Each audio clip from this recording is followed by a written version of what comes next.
You know what? I'm just gonna say to Kuya Kopyo.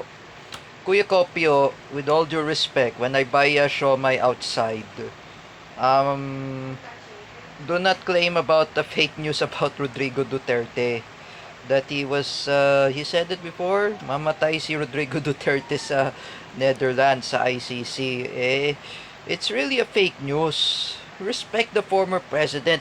Don't you remember when I talked with Kuya Ver about the justice system of the Philippines? Take a look. I say to you, Kuya Kopio, the one of the person who murdered Ma'am Ellen Arandia, Angelis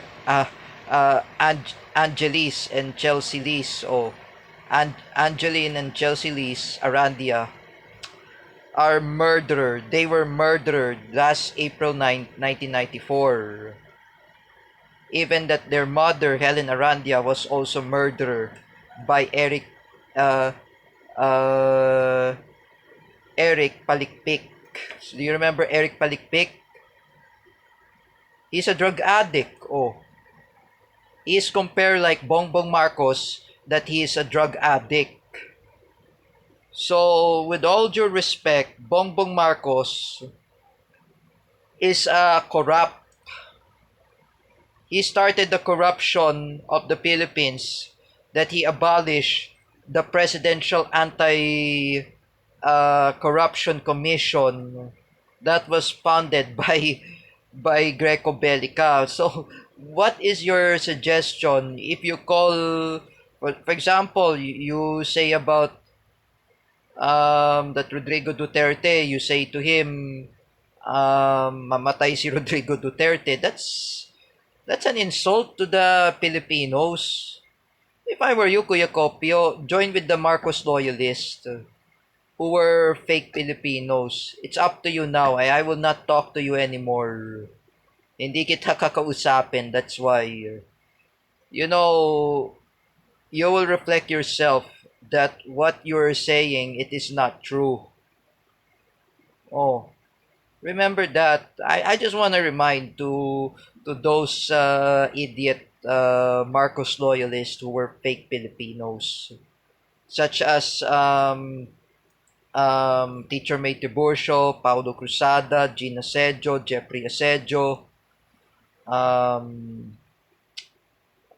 Jeffrey Beltran, Gio Malana, and even Ate Dina Guillermo, Ate Mel Canete, including um,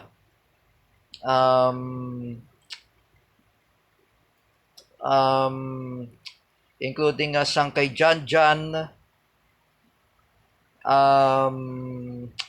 Jeffrey Asejo, Nino Barsaga, Romeo TV Vlog, and even Kuya Kopio as well.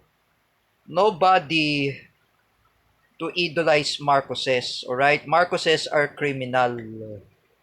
Magnanakaw po ang mga Marcoses.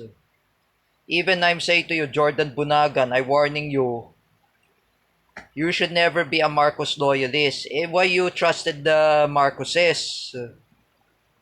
You know, folks, like I said before, when I made this YouTube video, Ferdinand Marcos Sr. is the greatest robbery of the government.